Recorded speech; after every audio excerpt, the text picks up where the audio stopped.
Right, so we're going to do a demo on pewter casting. I've been doing that for quite some time now. I forget how long, but some years. And I think where it started was probably going back to one of the AWGB seminars, seeing somebody doing something with pewter. I thought, oh, that's a good idea. I'll have a go at that. So I've bought the gear to do it. I'll show you what I've got in a minute by moving one of these cameras. Initially, what we're going to do is to make a bowl with a pewter rim. If I just show you, this is not a completed one, but you see there you've got the pewter rim at the top, and obviously the rest of the bowl. This one's unfinished. I've still got the spigot on there. This was probably another part finished demo piece. The wood here is walnut. I usually pick a darker wood because I like the contrast between the pewter on the rim and the rest of the bowl. Sometimes I'll do a pewter rim and a pewter foot, so I'll make two rings. The way I make the rings, I cast them in a homemade mold, and the homemade mold is just a piece of wood. I'll show you some examples of those here. Just give me a sec. There's one of my molds. This was just a piece of recycled worktop of some description. It's some sort of mahogany type hardwood, and you can see those discs, the two grooves I've cut in there. That's where I've cast two rings into that piece of wood. And there's another one here which has got a wider groove which I've cut in here, and this is just MDF, which is great for doing the molds, but it's very dusty stuff, so obviously take good precautions in terms of dust protection with MDF. I've got an MDF mold I'm going to use tonight, so I'll put my dust extraction on for that bit, which might make it a little bit noisy, but for much of the rest I won't need it.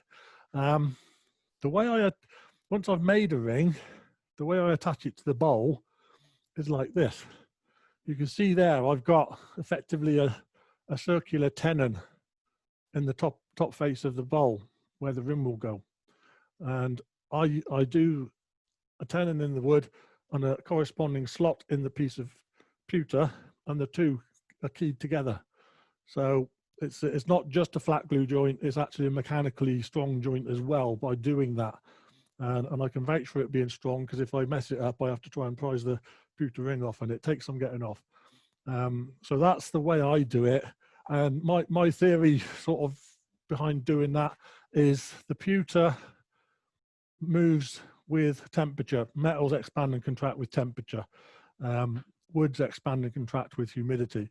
So the two different parts, and here's one that I've got both bits yet to be glued. So there's the pewter ring with a slot, and there's the bowl with a corresponding groove, and the two joined together. That one I didn't get as far as gluing.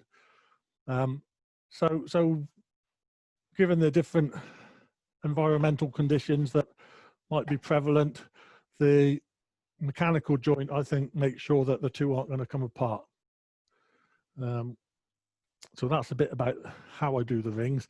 The pewter, the way I cast it, I'll take my camera over the other side of the room, or one of them. I've got a 3-camera setup here. One's looking over the lathe, one's pointing across the workshop at me, so if I'm stood in front of my lathe here you can see me, and the other one there is on a movable stand, so I'll put that there. Right, there's about right. It's a little bit of a tilt, but probably adjust that. There you go, straighten it up a little bit. Right, this here is a melting pot. There is effectively electrically heated crucible, and it's full up to about there with pewter, molten pewter. I've just added an ingot, which is about this big. That's a 1 kilo ingot of pewter. And in that pot now is about 1.5, maybe just over kilos of pewter. The reason I like this, I think it's a good safety feature. If I want to pour, the nozzle's here at the bottom. I push this lever up at the side, and it opens the nozzle, and the pour is straight down. So I just put whatever I want to cast underneath, lift the lever, and it pours. So I don't have to pick up a vessel full of molten metal and move it anywhere to do any casting. It's just a case of bringing the mold to the crucible. So I feel that's a safer way of doing it. I've also got here a pair of leather welding gauntlets. So when I'm doing the casting, I'll put those on. So if there are any splashes or I'm accidentally pick up a hot bit, I've got some protection. I'll keep my goggles on as well. I mean, tonight I'm just going to use goggles rather than a visor because it's easier to talk. So I'll use the goggles as well while I'm casting the pewter, just in case there are any splashes. So that's the principle of it. This pot is actually sold for casting lead, for lead bullets. On the camera's doing a tilt all on its own. Just tighten that up. Yeah, it's sold online for people that make their own bullets. It's called a Lee Production Pot number 4, if anyone wants one. They're about 70 quid. There's a company called Henry Crank, spelt with a K, who sell these, and I believe you can also get them from Amazon, and they're about 70 quid, or just over these days. I think when I bought this, it was 60 odd, and now they're 70 odd. So not a huge amount of money. I've had this for many years, and they've got quite a long guarantee. When I put this up earlier, what I did was use my trusty spirit level forward and back, and actually I need a bit more. When I pour into the mold, I want the mold to be horizontal as accurately as possible. So what I do is just use some ordinary steel washers, the big penny washers or repair washers or whatever you want to call them, just to level it up. So I'm just putting one into the corner there. I'd already done it side to side, and I've now leveled it front to back. That's looking pretty close. So my mold, when I pour into it, I've got an even thickness of pewter across the whole ring that I'm pouring, if you see what I mean. Because if that was on a tilt, I'd end up casting a piece that was thicker on one side than the other. Not the end of the world if you do that, because you're going to turn it anyway, so you can turn some of that unevenness away, but it's easier just to get it right to start with. So that's the casting process. We can talk a bit more about aspects of that at a later point. So I'll put my camera back in the corner.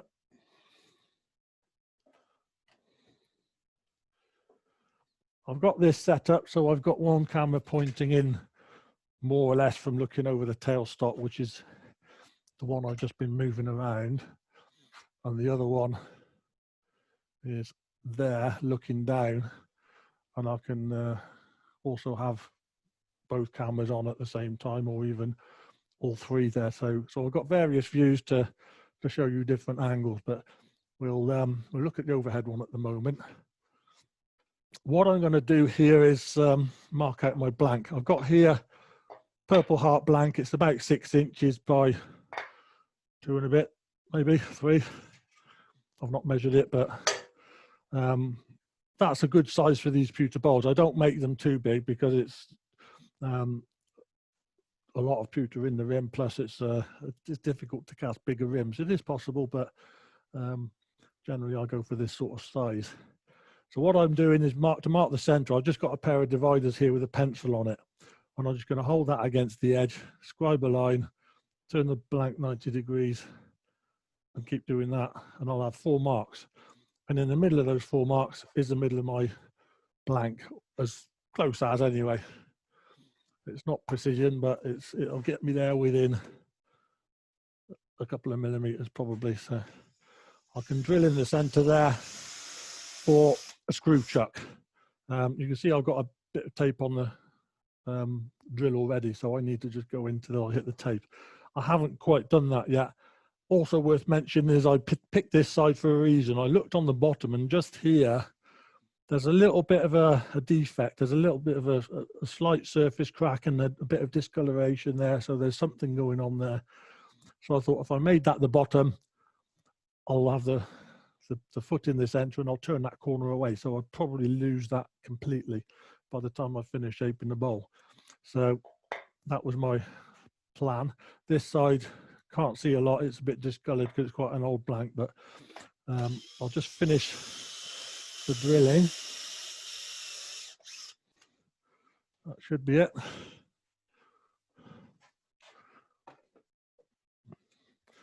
The reason I've drilled it because I'm going to use a screw chuck. So I've got this one which screws straight onto my spindle. I also use the undoing stick to just use it as a depth stop and check I've gone deep enough for the screw. On here I've also got a wooden spacer.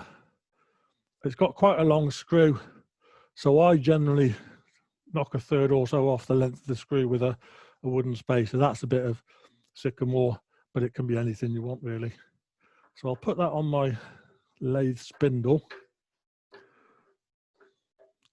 Get that ready to roll, and I'll just raise this camera slightly, give you a better view.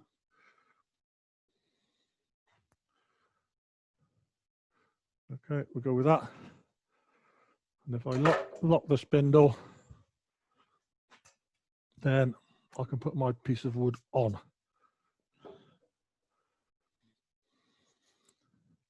This one, it's an 8mm screw, so or an 8mm core, so I drilled that 8mm to fit the screw.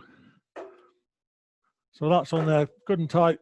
I can unlock the spindle now, and that's ready to roll. I'll bring my tool rest in. I want to aim a little below center because I want my tool to be cutting at center height. So that's my initial guess. We'll check if that's accurate or not in a minute. Tool wise, I'm going to use initially a 1/2 inch spindle gouge, which has got a long grind on it, fingernail grind or whatever you want to call it. So we'll go with that just to flatten off the bottom of the blank here. Right, I'm just going to find my goggles. I've put them down somewhere. Oh, that's right, left them hanging on the end of the lathe. Right, so goggles on. I've got the lathe speed set to minimum. My usual startup procedure is I'll set my rest up, check that's all locked down. If the tailstock's in play, then I'll check that's locked down. It's not at the moment, but that's what I would check. I'll check that the spindle rotates without the wood fouling the rest, and then I'll turn the lathe on at the slow speed. And on this one, that is very slow. And then I'll stand out of the firing line. So I'm standing past the headstock. So if that comes off, I'm not in the firing line. So if I've forgotten anything, hopefully that'll just go bouncing across the workshop and I won't be in the way. Speed wise, 6-inch blank, you can probably go 600-700 RPM. I'm round about 800 there. That seems a reasonable sort of speed for that.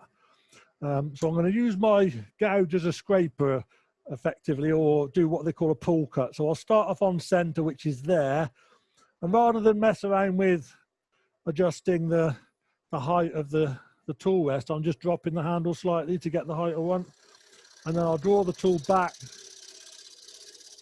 to the edge just to flatten this off.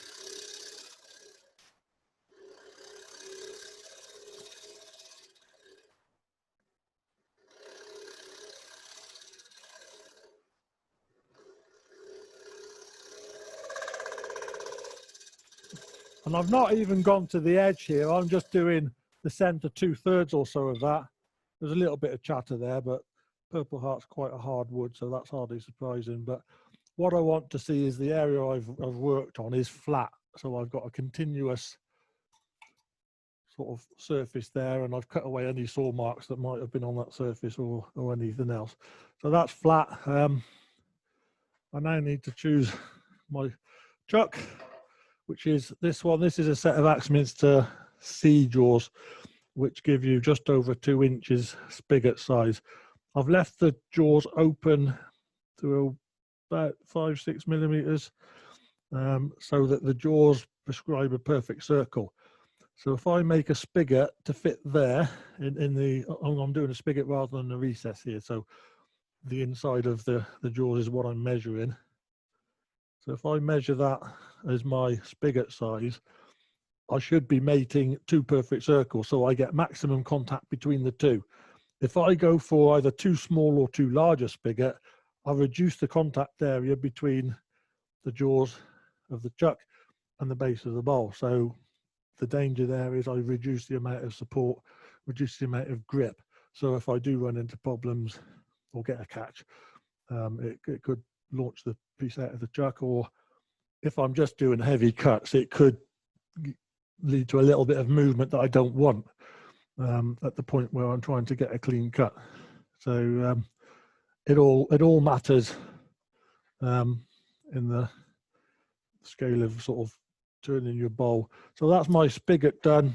I'm going to put my dividers on the tool rest. The left point only will touch the wood, because when I rotate the wood in the correct direction on the left side as I'm facing it, let me just switch to the other camera. So on the left side here where I'm facing, the wood's going down, so it's pushing the dividers down onto the rest. If I push the other tip into the wood, that happens. It pushes the dividers up, and if that's done at turning speed, it'll throw those up out of my hand, and I've got a sharp pointy thing flying around in the air uncontrolled. So that's what I want to avoid. Just touch the left side only. So just put that on the rest, and what I'm doing is lining the other point up with the groove that I can see, and I can see there that the alignment is pretty close, so I'm happy with that.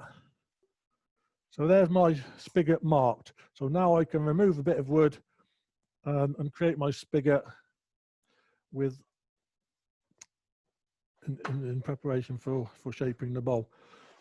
What I also do at this point is to bring the tailstock into play. I might not leave it there, but I'll bring it in and just mark the bottom of the bowl, because my final process for this bowl will be to turn that spigot away. I'll either turn it away or I'll reshape it into the foot. It might become incorporated into the bowl. It depends on the design of the bowl, really. But by doing that, I've made the mark. And if I leave it there, it's actually given me some additional support.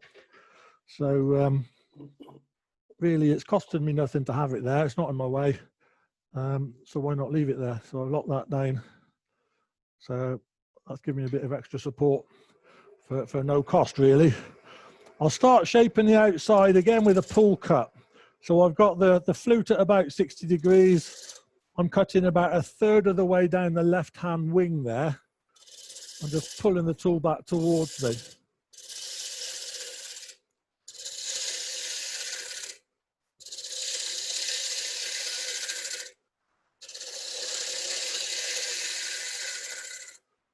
So initially,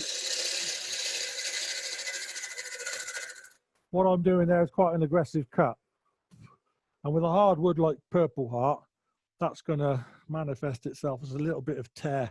And I've got it there. And if I look 180 degrees away on the other side, which is there, exactly the same. That's a telltale of sort of technique and blunt tools.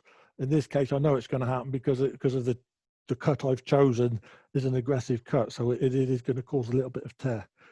But I live with that because I'm just taking away lots of the waste wood very quickly. And then I can refine that with a better cut when I get to the right point. Now I've got rid of some of the surplus, I'm just going to cut away the spigot. And again, I'm doing a cut here into the side grain on this face, instead of turning the gouge over and pushing it towards the center. Excuse me 1 second.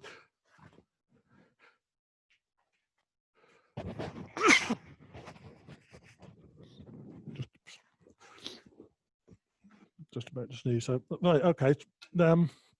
So pushing that in, the tool in edge to center like that, I'm cutting into end grain twice on every revolution, just there and just there. So it's a harder cut. If I turn my tool over and cut towards the headstock, all my cuts are into side grain. So to me, it makes sense to give myself an easier cut.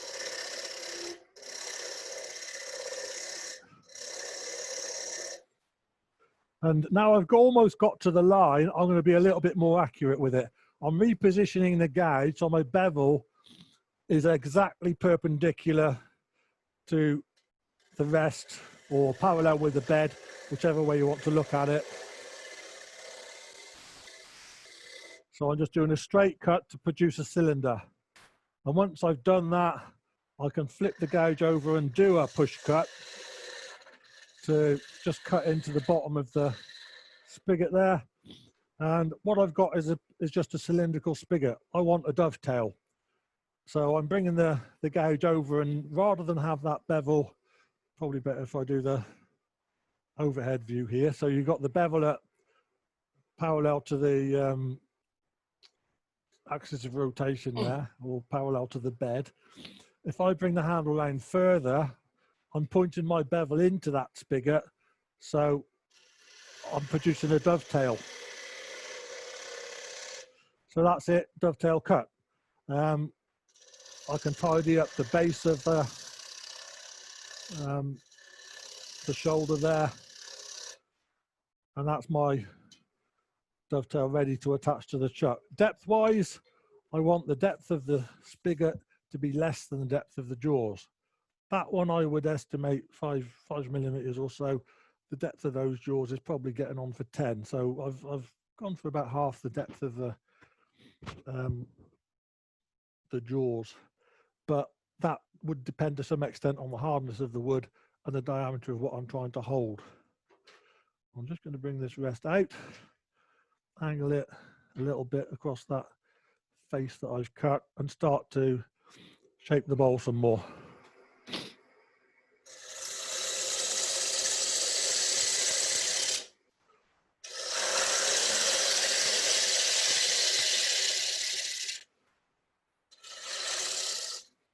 Now the shape I'm going for is probably similar to the one I showed you. It just comes in slightly at the top. So my widest point will be where I stop turning on the side of the bowl here. I just want to telescope that one in a bit so you can see more of what I'm doing. That's better. So there, where the widest point is on the edge of the bowl, is where I've stopped, and then I'll come in from the other side to do the last bit. I'm also just going to put a slight foot at the bottom of the bowl. It may not stay there, but if I put that foot there, it also raises the bottom of the curve of the bowl, and it means when I finish, I can return the spigot, blend the foot into it, and reshape it. So I can either lose the spigot or just reshape it to make it part of the bowl and part of the foot. That will depend. At that point there, I'm just going to take a little bit more out to make sure I've cut through the unevenness, and I've just about got there. You can, again, there's some torn grain there, so now I need to change my cut. So I'm going to change the position of the rest and the tool to enable that, but I'll come to that when I've done the top. Actually, let me do the top first, and then we'll worry about sorting out this bit of torn grain when we refine the shape. So starting off from the top, cutting that uneven bit away, and as you can see, it's just curved in slightly at the top. Not a lot.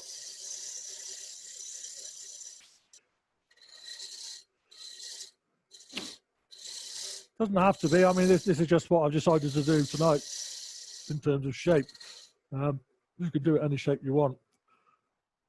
So at this point, I'll start to look at the profile I can see at the back edge of the bowl against the background and start to refine the shape. And the way I do that is dropping the handle right down. My tool is on the rest And I think at this point, if I just move my second camera, give you a better view of that.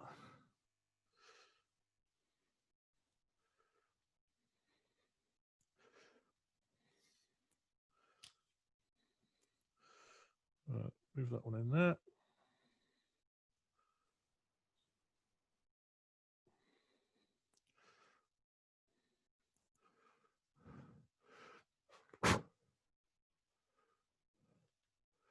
Right, so now you can see the tool rest and the front view of the lathe. So my cut before was with the handle up here. Not quite horizontal, but let's say at about 30 degrees perhaps. Now I'm going to drop the handle right down. So I'm actually holding it next to my trouser pocket here. So it's holding it much lower, and I'm using this left edge with the edge of the tool rolled into the face of the blank there. So I'm using that left wing in what they call a shearing cut. And I set it up like that, and you can see both. So keep that handle low, shearing cut.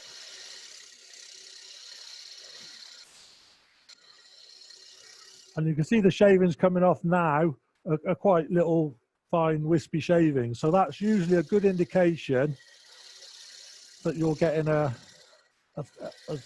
cleaner cut with less damage to the surface of the wood. When I go across the back of the bowl there, I'm extending the tool farther over the rest, but still maintaining that shear cutting angle.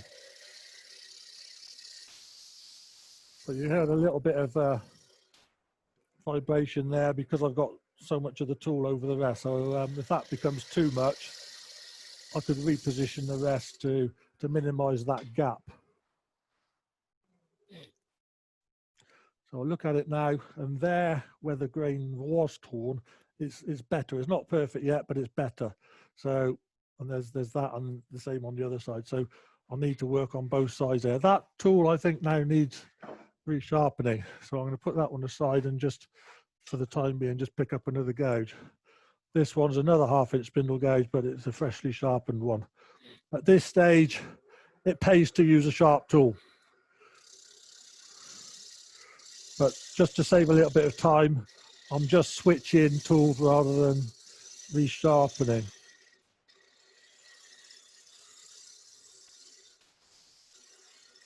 I think normally when I do demos, I just take everything sharp. And I've got 3 1/2-inch spindle gouges I normally put in my box, and I just work through them through the evening. And but here I can actually show you the sharpening process as well if you want, as I've got the facilities. So I'm going to start at the bottom,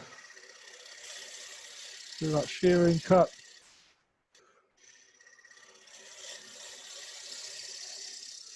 Clean up I'm not only trying to clean up any torn grain, I'm keeping an eye on that profile at the top edge of the bowl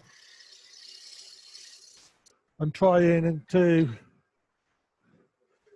iron out any bumps and ridges that I think are there to improve the overall shape. And that is making some differences. The top edge still needs to be done, so I need to move the rest for that. So we'll put it there. And here I'm going to have to stand in front of the side camera, so I'll reposition it back over the other side.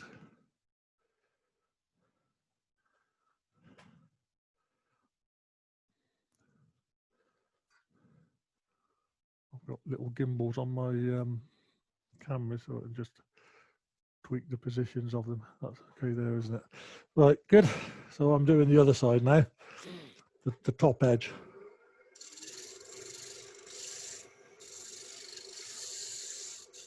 And again, dropping the handle, trying to refine that shape. And the lower the handle goes, the more acute the angle between the tool and the wood. So what I'm trying to achieve is that nice, gentle, progressive curve without any bumps and ridges in it. I'll say without any. It all depends on the piece of wood and the shape. sometimes you get to a point where you think, yeah, what's left there, I can sand that out in 30 seconds. So it's quicker just to pick up the 120 grit and sand it out rather than try to achieve absolute perfection. So it's knowing at what point to switch from your shaping tools in terms of gouges, etc., to the sanding process.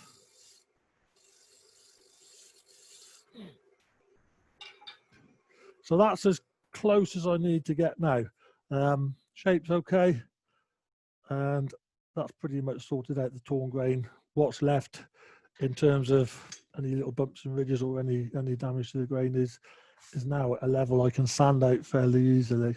So that's the point where I think now's the time to call it quits on that and do the next stage. So, and the next stage will be putting that in a chuck and doing the other side. I'm not going to sand and finish the outside at this point. The reason for that will become clear. So, lock my spindle there.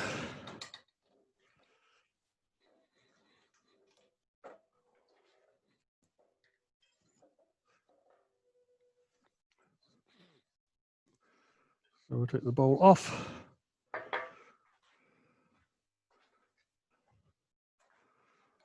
Take my screw chuck away. You can get screw chucks that go in your chuck jaws.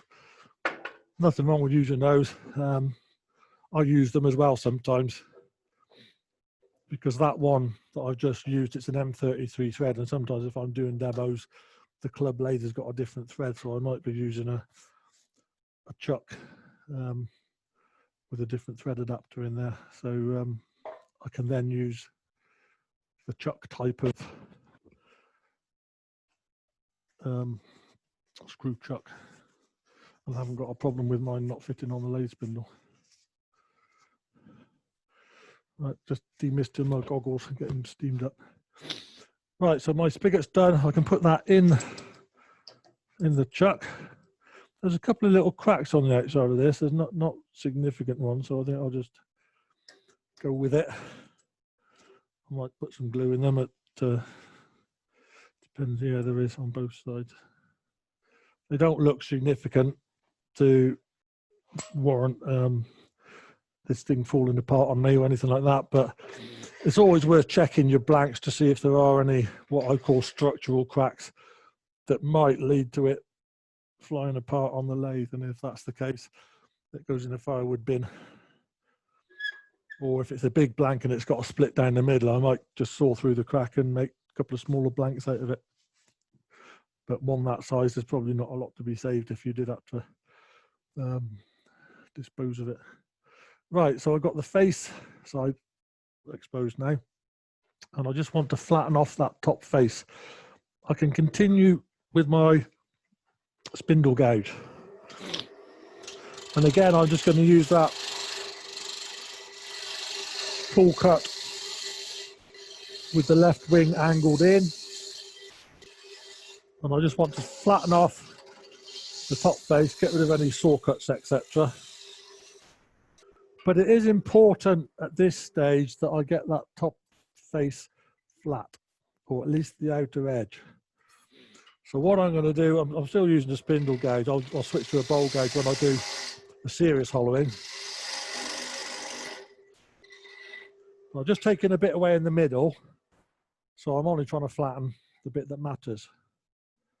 I had a bit of a bump in the middle, so rather than trying to flatten off the bit that's of no consequence because I'm going to turn it away, I've just flattened off, or just taken the bump away and dished it slightly, so I'm only now measuring the flatness of the edge, if that makes sense. If I switch to that camera, you can probably see what I'm doing. I'm just putting a ruler across the face of the bowl to see that it's flat, and that's pretty close.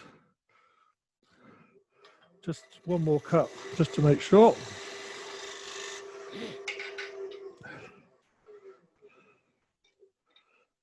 Yeah, that looks pretty flat, so I'll go with that. It's part of the design choice of bowls like this that you can choose narrow, fat rims, anything you like. I'll just grabbing another bowl here.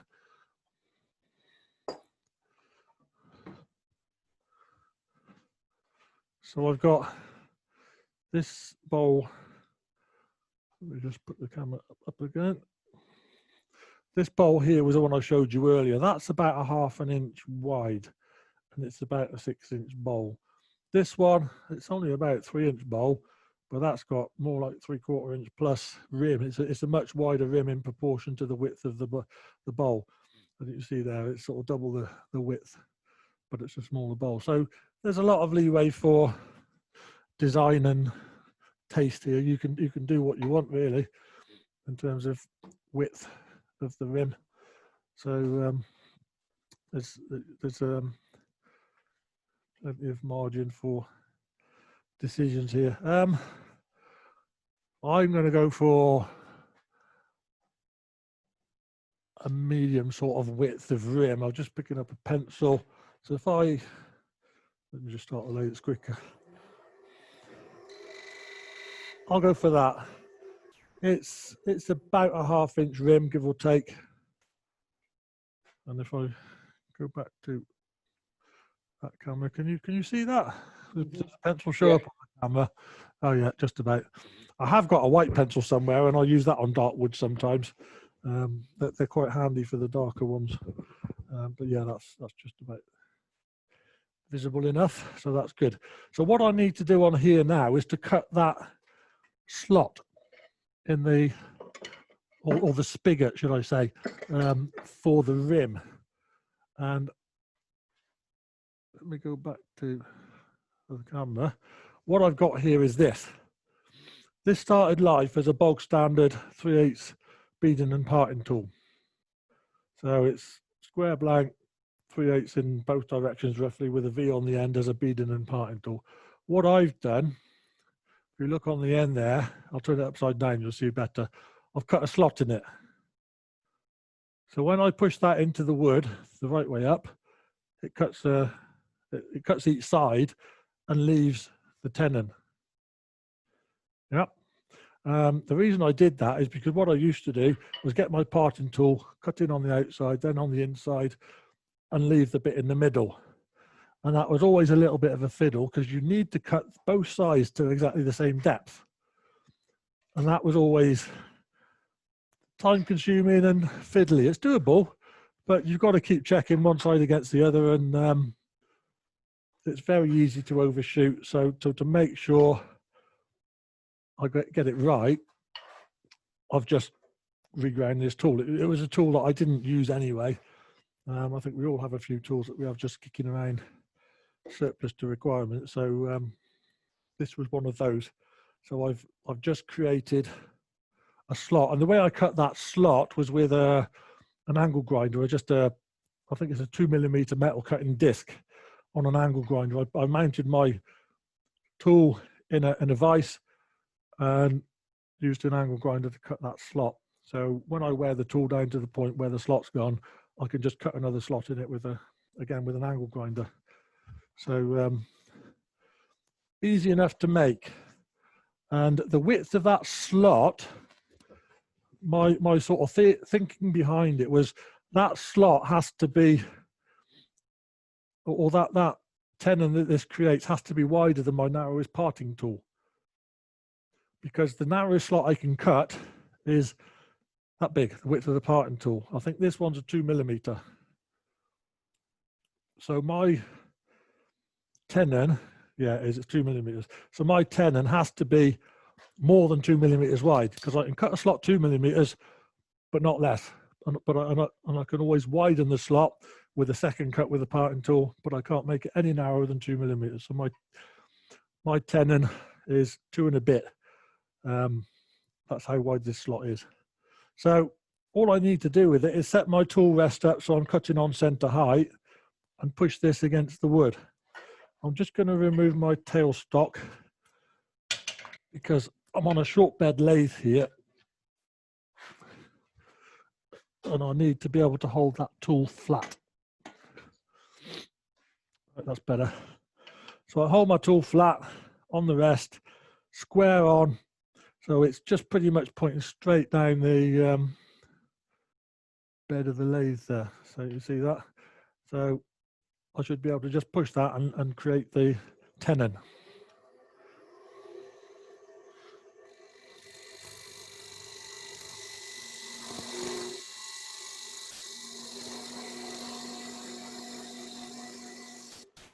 So there it is. Now, the depth of the tenon, again, not critical, but bear in mind that whatever height of pewter rim you cast, you've got to take into account the fact that you've cut in a slot in it. That says 1.7 millimeters, so I'll go a little bit deeper than that. I usually aim for about 2. So that's probably round about right. You can see right on the outside edge, there is a small area of wood which is not being cut. So I'm just going to use a conventional parting tool just to remove that surplus there. And on the inside, the same. Taking away some of this excess wood on the inside with the parting tool.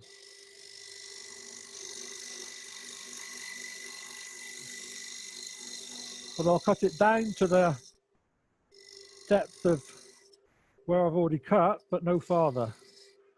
So that should be perfect depth. And now I'm a little bit farther away, I can take another couple of cuts just to make sure I'm clear.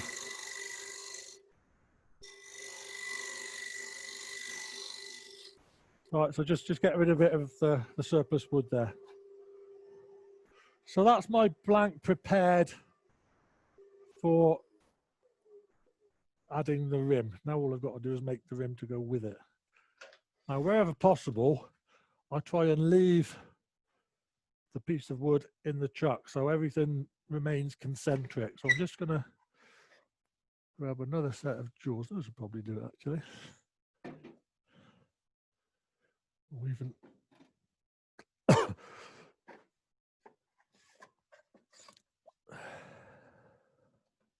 oh yeah, I know. That one. Right, so I've got another chuck there with another set of approximately 2-inch jaws. These are the O'Donnell jaws in the other chuck there. So I'll just switch chucks. I'll leave that in the chuck so I don't have to disturb it.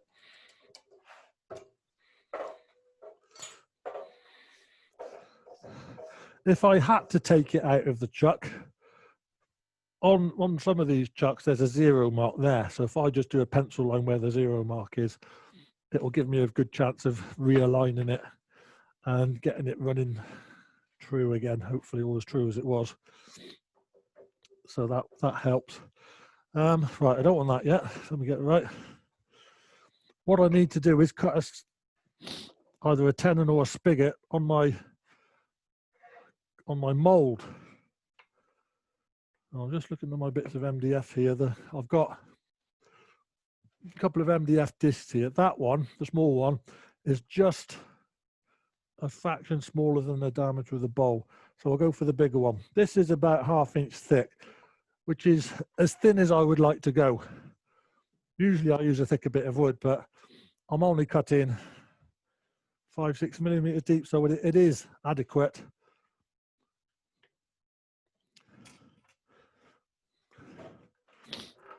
And rather than waste it, I'll use it for this. It was on my scrap pile, this, so makes sense to use it. Some of these molds, the pieces of wood, I use them several times, and sometimes I even reuse the mold. Each time I do it, the groove gets a bit bigger, gets a bit wider, but as long as I'm going for something with a wider mold, it doesn't matter. Right, so bring my tool rest in. Here I'll just cut a recess for this set of jaws.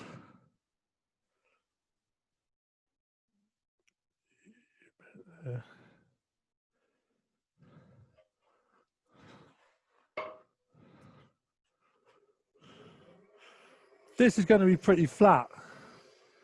It feels like it's running pretty true, so I'm not going to bother facing it off even. I'll just cut. There's my mark for the recess. So I'll just grab my parting tool, just drop that rest down just a fraction.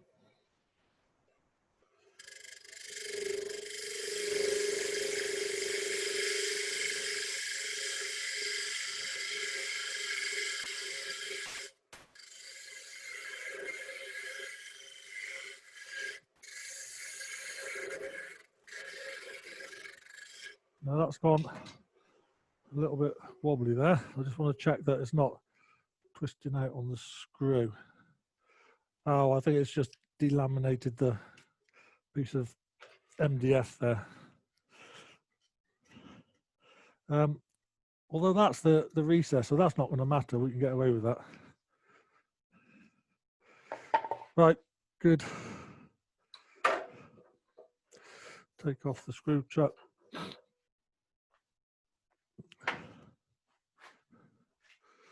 Replace that with the other chuck.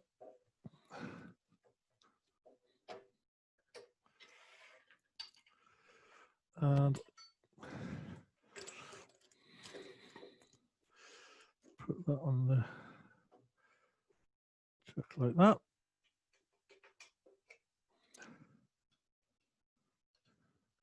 And that seems to be running pretty straight on the edge.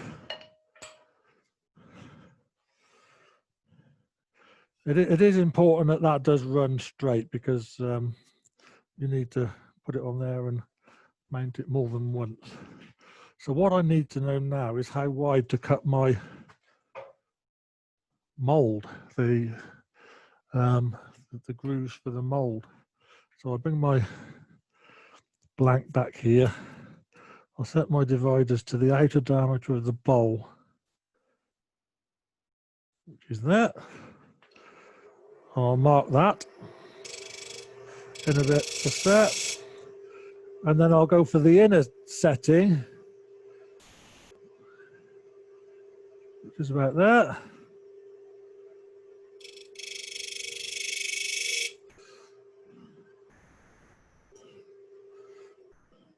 So I've got an inner and outer mark for my mould for the pewter.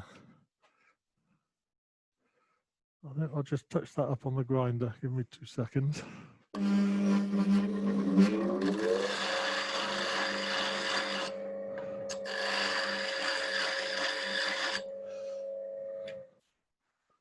All right, just sharpen the parting tool.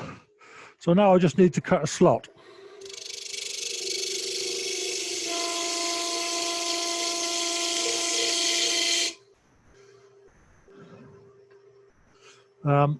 Before I do any more of that, I'm just going to put my dust extractor on, because it's quite dusty stuff.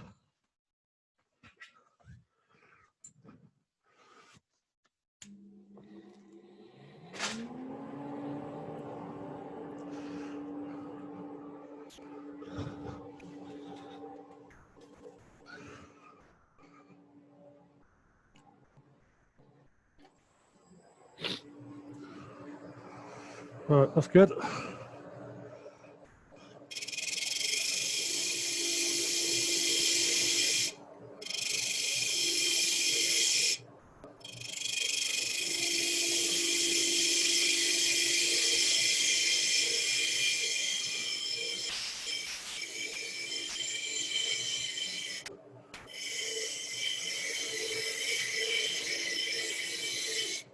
As I'm cutting this, I'm just waggling the handle a little. And that just makes it cutting a little bit quicker, because it's cutting on one side then the other.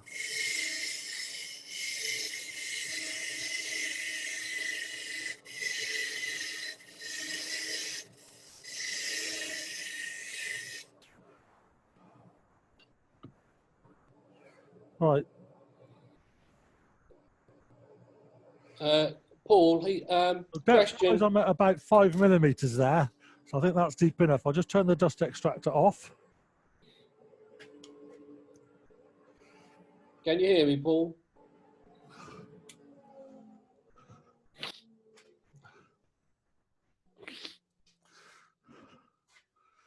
Can you Right. hear me, Paul? Yes. A question from Dave Ray. How deep are you cutting that groove? It's about 5 millimeters. Thank you. I mean, the answer is it depends how deep a rim you want on your bowl. But in this case, I've aimed for 5 millimeters. Right, thank you. But yeah, if you want a deeper rim on the bowl, go as deep as you need. Obviously within the constraints of what you can cast with the mold, etc. So I'll take that out of the chuck. So now I've got my mold ready to roll. So let's move over to the casting area. Let me just get the camera, move that over to the other side of the workshop.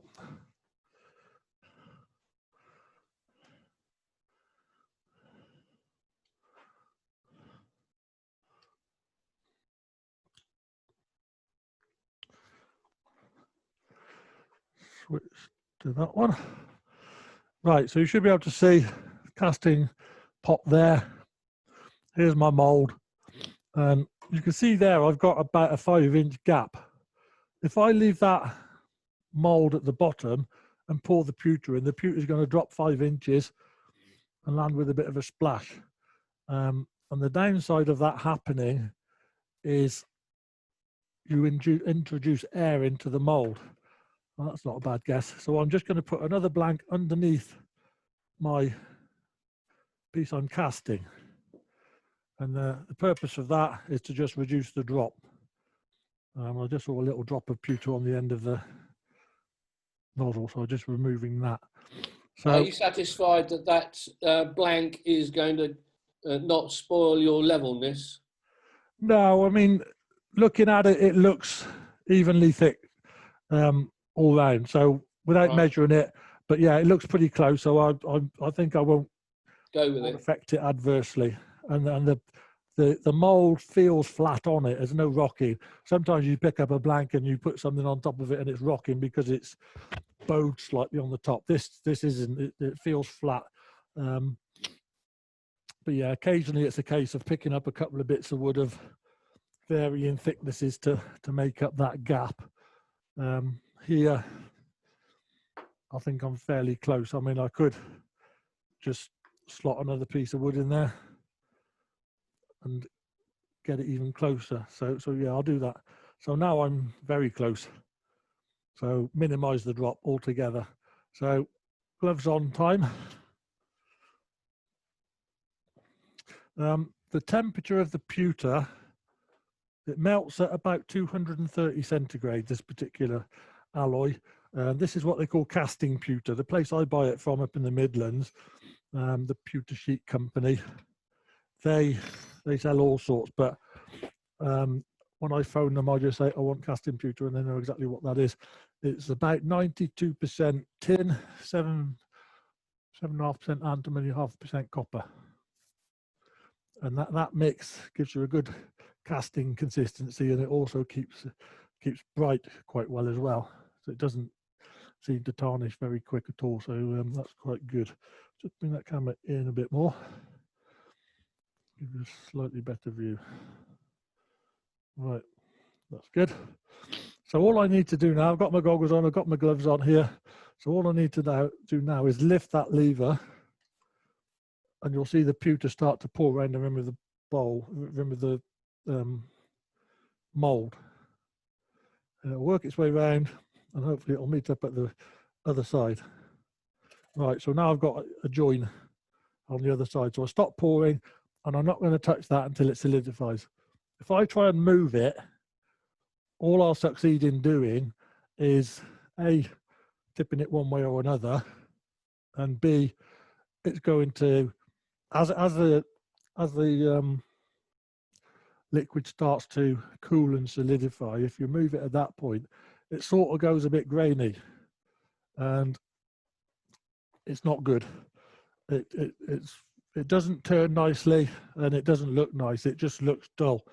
So that needs to be left where it is until it's set. Won't take long. It'll only take a minute, a couple of minutes.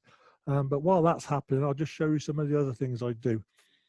what I've got here is a part-turned box with a thread. And in there, you can see I've got 2 pewter inserts, one with outside and one with an inside thread on. Those I cast myself, and to cast those, I made some moulds. And the moulds are here, 2 pieces of silicone rubber with the mould cut in. I did have the pieces of wood I used to mould this, but I loaned them to somebody that said, make your own set of moulds and then send me the dummy bits back, but I haven't got them back yet, so still waiting for those. And also you can see the inside of the moulds are a bit white. That's because I put talc on them to cast. And what comes out of the moulds are pieces like this, which are fairly rough and ready. In fact, that one's got a flaw in it, so I'm going to put that one back in. That's the good thing about pewter. You can just remelt the rejects, so nobody knows there was ever a mistake. There's one reasonable. I could turn that one, and here are 2 part turned. I've turned the section that goes into the box and the back on both of them, and I've cut a thread, so those could be set into a box if I wish. I don't normally do it this way. I normally set that into the wood and then do the thread chasing with it set into the piece of wood. But I think I did these as a demo at a club meeting where I didn't have time to do the whole box. And here's another one. It's just a piece of black wood where I've cut a slot and put pewter in as a decorative ring. I've actually cut 2 rings. I didn't fill the other one, but that's what I was doing there. And this was done with the lead-free plumber's solder rather than pewter. So you could just go and buy yourself a roll of that for about a tenner and use the lead-free solder. I mean, it would actually work with any type of solder, but the lead-free is supposed to be better for you. Have you had any experiences with the mould being made from wood that is not, virtually perfectly dry? I've always made sure I've used dry wood, because the last thing you want to do with any molten metal is to get water involved. Yes. The water will instantly vaporize, and you've got high pressure steam, and it basically causes the equivalent of an explosion. The water is just going to turn into steam and blow molten metal everywhere. So the wood has to be dry. Very important. Yes, exactly. MDF is pretty safe, but any other blank, you've always got a question mark: is it dry or not? I'll just put those out of the way. That's solidified now, so that's why I'm just taking it away, because you get a little drip there where the pouring nozzle is sometimes. So if that's stuck on good, I'll turn it away. If not, I'll knock it off. Now it's stuck on good, so I'll just turn it away. That's still quite hot, so I'm just going to let it cool. So I'll leave it there for a sec. But yeah, that's some of the other things I've done with pewter. And this one, it's just a cylinder that I made, and the mold for that was just a little piece of wood, let's say something like this, inch square, any type of wood as long as it's dry. Drilled a hole in the middle, then I made a plug to plug the hole, and then I just drilled in the side a filler and what they call a sprue to let the air out. So that's effectively cast inside that a piece of wood like that. And then when it's cast, you just turn the wood away or split it. And with that one, I turned some of it away and just broke off what was left.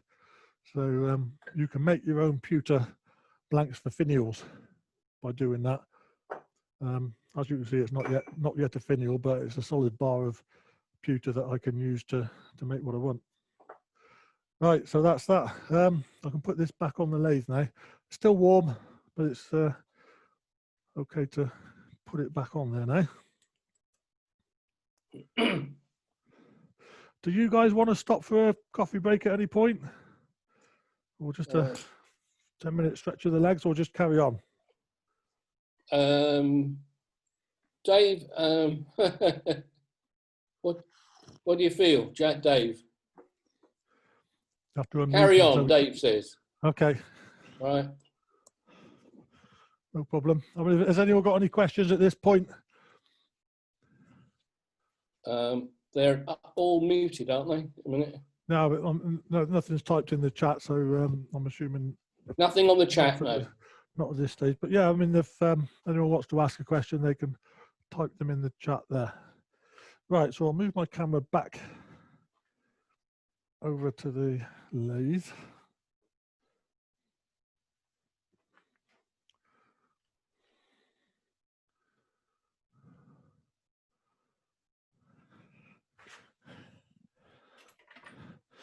Right, so my blank is here with the pewter attached. I'm just going to get rid of some of the shavings off here. Bring my rest in. And what I need to do now is flatten off that top face. And as I'm sure you all know already, pewter's quite expensive stuff. So I'm just going to put a piece of cardboard across the bed of my lathe there. So hopefully that will catch at least a fair amount of it. I'll just make a cut in there. There you go, even better. So just to catch some of the shavings that come off, and then I'll just put them straight back in the melting pot. The cost of these pewter ingots, it's about 25 quid a kilo, give or take. And out of a kilo, you probably get 3 or 4 of these. So they work out to £6 or £7 each, I suppose, give or take. Right, I'm just looking for my scrapers. I've got 2 scrapers here. I've got here a square scraper, which is simply square scraper. This one's actually ground on the edge, so I use that as a box scraper, and I cut on the front and on the side of it. But for the purposes of this, I'm probably just using the end. And it's actually a round bar, this one, probably worth noting, but it doesn't have to be. I just like it that way because I can put it any angle I want on the rest. And this one is a half round scraper. Again, it's a round bar. This is one I've sort of made myself out of another tool. And I quite like that for hollowing and things like that. But it's also good, both of these are also good for cutting pewter. Basically, any of your tools that you work with on wood, you can use on pewter. It's a similar hardness, and it in some ways works similarly. You haven't got a grain, so you can cut in any direction, but if you get your tool wrong, where you get a catch on a piece of wood, you'll get a catch on a piece of pewter because it's a soft metal. So what will happen is, whereas with the wood, you get it wrong and the bevel effectively allows the tools to submarine and be pulled into the wood. Exactly the same happens with pewter because it's soft enough to allow it. Whereas with a harder metal like brass perhaps or steel, you can turn those with your high-speed steel tools just about, but your tool's going to bounce off if you get it wrong. It won't catch in the same way. So you've got to watch that with pewter because it will catch. Now that's still warm. I can just about touch it. It's pretty hot, so I'm not going to pick it up or anything just yet, but it's cooled down enough so I can turn it. So I'll just drop the speed down a little because that is a little bit uneven in terms of thickness, and although on this lathe it's not causing me any balance problems. Put it right there. And I'm just going to take a couple of light cuts. I've got that lump sticking out. So the first thing I want to do is to get rid of that. And at this point, I'm actually going to switch from goggles to a visor because those pewter shavings all fly up. You end up with a mouthful of them. So I might sound a little bit muffled here, but you should still be able to hear me, I hope. Does that sound all right? Yeah. Okay, so we'll do that. And it just stops me getting a mouthful while I'm talking. In a live demo at a club, at this point, I'll stop talking so I don't get a mouthful of pewter. But yeah, I'll just wear the visor and carry on talking. So at this point, it's just throwing little bits of shavings everywhere. So very little lands on my cardboard, so I'll lose a bit, but don't worry about it too much.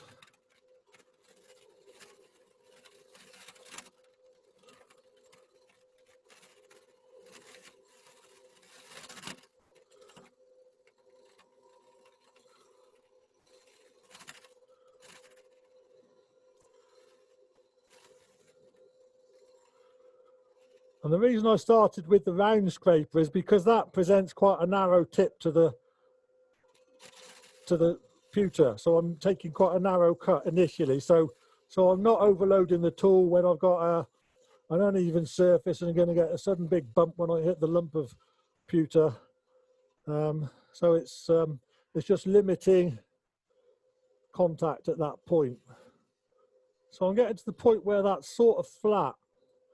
So what I'm going to do now is switch to my straight gouge. You see the shavings come off quite differently. It's strange what the different tools can do. I'm just going to take that bump out in the middle. We'll see why in a minute.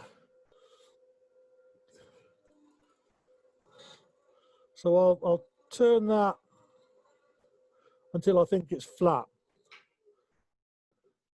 But this stuff can go straight back in the melting pot and just get melted down again. Right, so I'll put my ruler across there. And that doesn't look bad. I think the inner edge is slightly raised, so it's going up as it goes in. So I just need to try and improve that. I can probably tell by just trying to rock the ruler, can't I? And yeah, there's definitely a bit of rock on there. So I'll need to take a little bit more off the inner edge to get properly flat. Let's try that again. Now you can see why I took the bump out in the middle, because I want this to sit, the ruler to sit flat across both edges.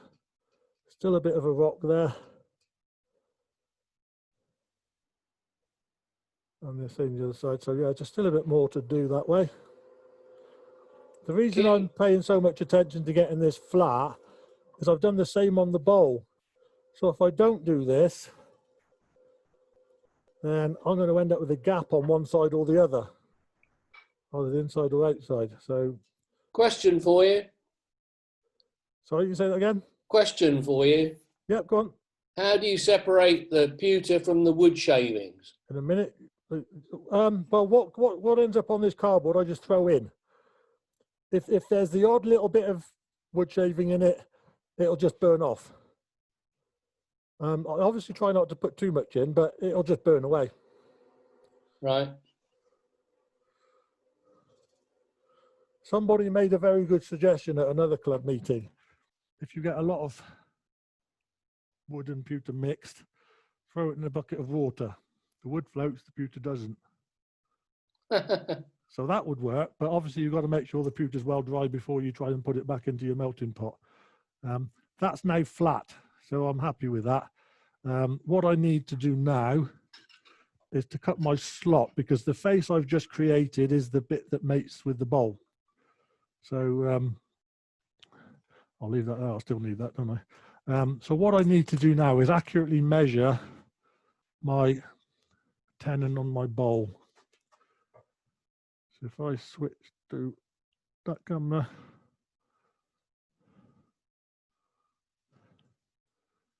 just move that over there a minute. So I'll get myself a set of dividers.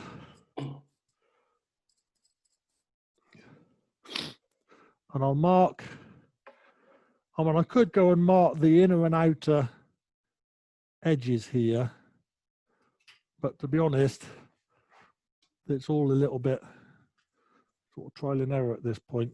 If I measure the thickness of that rim, it's 2.37 millimeters. I know I'm going to cut a 2 millimeter slot anyway, I've got to. So wherever I poke that tool, I'm going to get a 2 millimeter slot. So in a way, I'm not gaining a lot by measuring the inner and outer edge. So I'll keep banging my visor against this camera. So if you're getting a bit of shake, that's why. So I'm just going to eyeball the center of my tenon and put one line. in the pewter and aim at that as my initial cut. And from there, then I'll adjust it inwards or outwards with a parting tool. Right, so up the lathe up, cut my groove, or mark it, shall I say.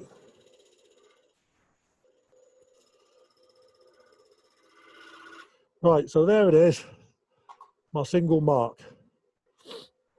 Now I need my 2mm parting tool, and I need to take my rest up a little bit because that's narrower than all the other tools I've been using so far. Again, I think I'll just touch that on the grinder. Just give me a second.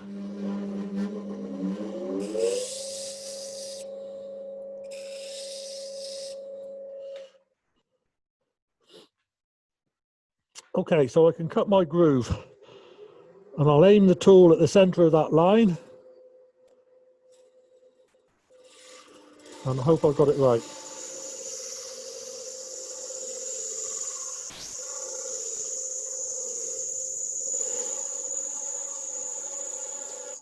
What I'm aiming for here is for a slot that's slightly deeper than that tenon, and I think I measured it at just under 2mm, didn't I? Oh, 2.1. Yeah, I remember I took another cut. So if I say my slot has got to be more than 2.1, just to allow for a little bit of excess glue, etc. So if I aim for 2.5, that won't be far off. I'm at the moment at 1.6. So we're talking in tenths of millimeters here. So needs to be relatively accurate.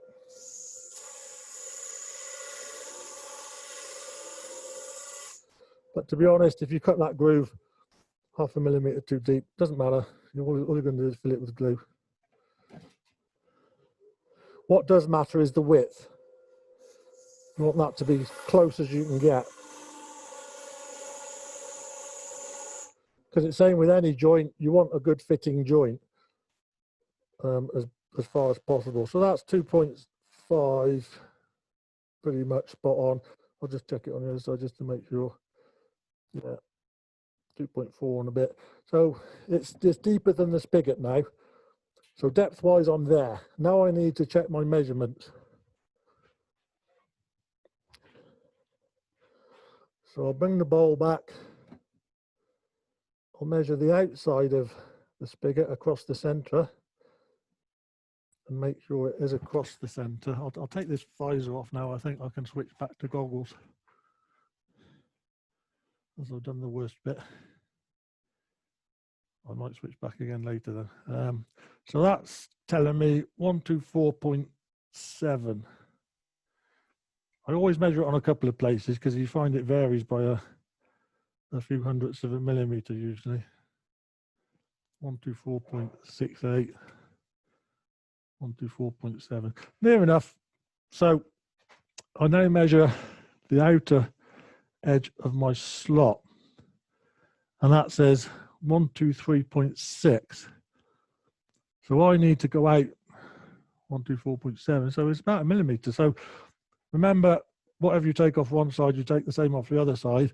So I need to take off about 0.5 millimeter outwards. And on the other side, on the inner edge, I've got 119.6. And on here, 118.8. So I've gone a little bit too far in there by a couple of tenths of a millimeter, perhaps. So yeah, 119 there. 119. Hang on. Not as bad as I thought. 119.4. And we've got 119.3. 119.2. This is one of these measure often, cut once things, because you find that as you move it around, the measurements do vary. 119.6. So yeah, that should give me a little clearance on the inside. It's only about a tenth or so of a millimeter, so that's about right on the inner edge. But I've got to come out I reckon, by 0.5 millimeter. So that's where my 2.5 millimeter comes from. I've got a 2 millimeter slot there roughly. I'm not sure if I can measure down to 2 millimeters in there. Let's try it. Yeah, I mean, it's actually giving me less than 2 millimeters in the slot width. So yeah, I should be about right. Right, 124.6 there. 124.5. So if I aim for about 124.6, and I've got 123.5, so it's 1.1 millimeters. So I just need to widen that slot by half of that. So 0.55 millimeters. So not a lot. So I'll bring my parting tool in, get it lined up with the slot, and then just pull it sideways, take another cut.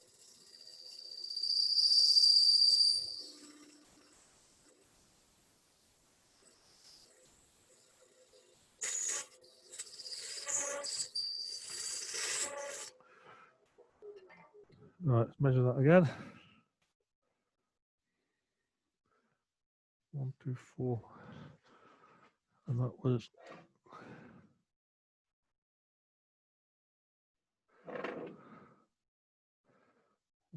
4.6.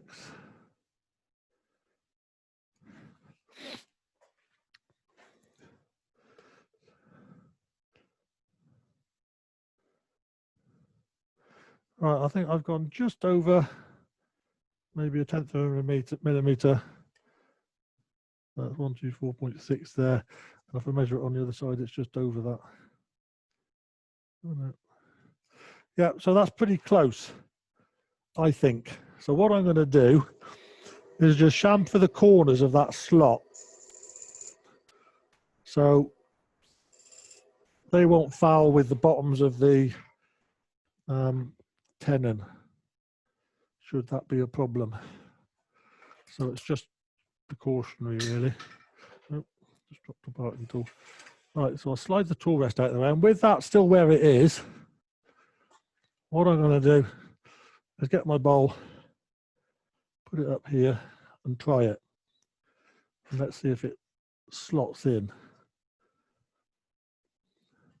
Ah, I've got a solid bit in the middle there. I should have taken all of that away. So for that reason, it won't. So what I'm going to do is take this out of off the lathe, but leave it in the chuck. Just turn the center of that out before I take this out, because once you take the pewter out of the mold, it becomes more difficult to hold. You've got to use your button jaws or something, or you can glue it to a piece of wood, obviously, but it makes life easier just to use it where it is. Right, so I've got all my lumps of pewter on the tray here. You can see I have saved some, so it was worth doing. I'll just tip that straight back into the melting pot. It always picks up a bit of wood dust, so you get a little bit of smoke in, but I've not set any fire alarms off at the demos I've done so far, so it's not that much. Okay, so pick up a bowl gauge. Oh, take off the spindle lock first, that would help, wouldn't it?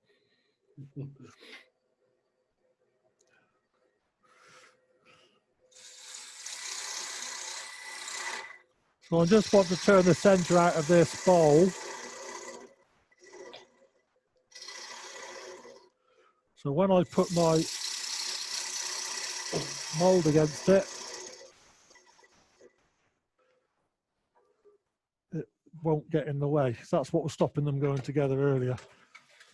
It either didn't fit or it was the mold.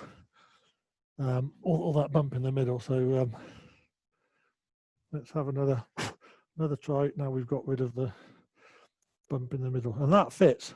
It goes against it. I can't feel any play there, so that's not bad. You have to take my word on that one. That's a good thing about remote demos. No one can come and check. I have to take my word for it. But yeah, that feels about right. So much to my relief. That's always the trickiest bit to get right in the demo. And yeah, occasionally there's a bit of slack in there, but the glue will take up some of that. No, I was probably wrong when I said that was the trickiest bit. This next bit is probably the trickiest bit. Right, so what I need to do now is release my pewter ring from the mould. Right, so I need two things, a screwdriver and a thin parting tool. As I said earlier, with pewter, it's like any metal, as it cools, it contracts.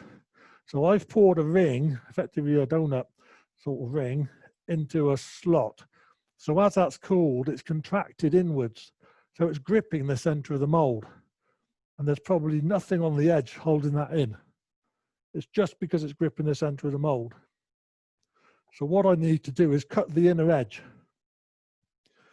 to release the grip between the pewter and the mold. So I've got a little bit of an uneven edge there, so I've just got to find precisely where the edge is.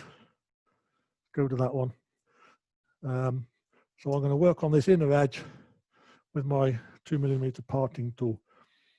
The screwdriver, the purpose of that is once I've created a slot with enough cut away, I get the screwdriver in there and I just gently try and prise the rim out. Because if you cut all the way in, that ring is going to fly out. And if it flies out and rolls across the workshop floor, I can guarantee you it won't be round anymore. I know, because I've been there and done that more than once.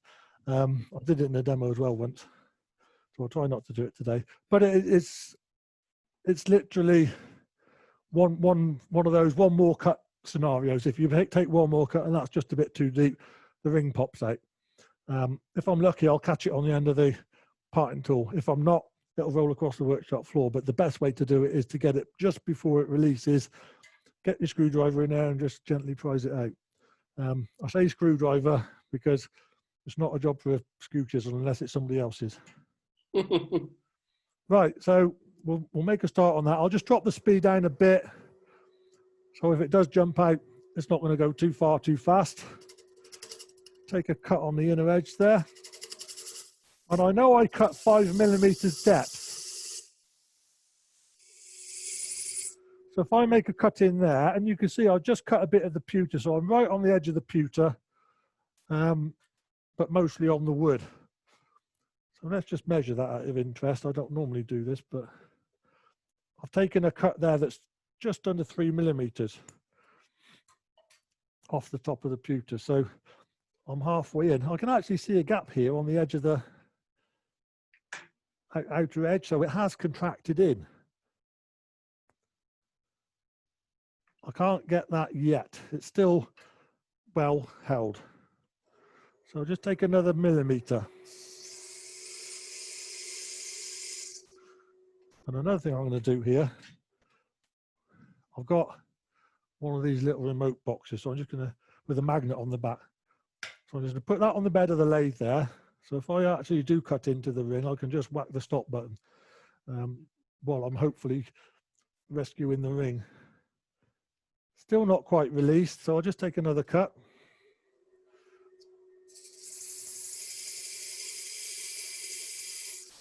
That can't be far off now, but literally it's either there or it isn't. Yeah, that's going to go. I can feel it move. And just do this gently because you don't want to misshape it. So just a little persuasion. You see that's coming out. There you go. So we've got it off in one piece, and that surface is flat. Now I don't polish that or sort of make it any shinier than that. The finish left off the tool, I think, is a good key for the. Dave says, "Well done." Thank you very much. And some reactions as well. Yeah, that's the nerve-wracking bit of the demo done. I can relax now. But yeah, if I just put that on the rim, you can see there it sort of fits.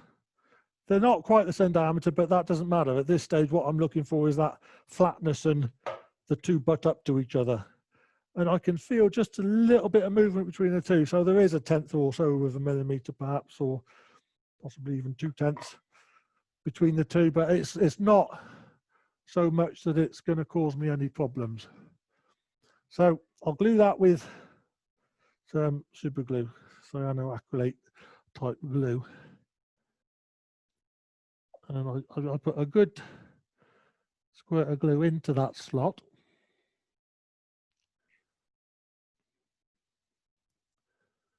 This is the thin. I remember once at one demo, I thought I'd be smart here. I'll put glue on one side, and on the wood I'll put accelerator, because it'll bond it pretty quick. Trouble is, it bonded it before I actually got it all the way in. So that backfired slightly. So I don't use the accelerator anymore. I'll just put it in there. It gives me a few seconds just to jiggle it and get it right. That's about right. I'll leave it on the chuck because that also gives me something to just lean it against. And also, one thing I forgot, but which I normally do, is I put it against something soft like the back of that glove. So I put the glove on there.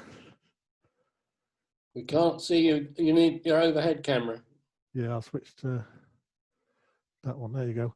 I'll put my glove under it, so it's taking up any unevenness in the rim, and hopefully making sure that the whole rim has got pressure against the wood there. So I put a bit of pressure on that for 10 seconds or so, and then I'll leave it for a little while just to fully set.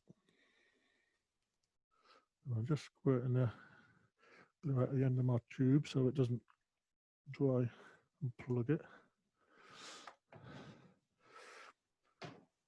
So that's going to take a couple of minutes to cure fully. I'll squirt some accelerator on it in a minute. Let's find it.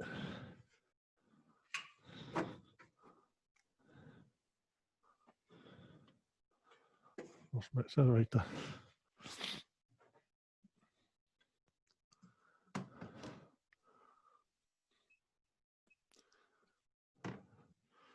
Not up that.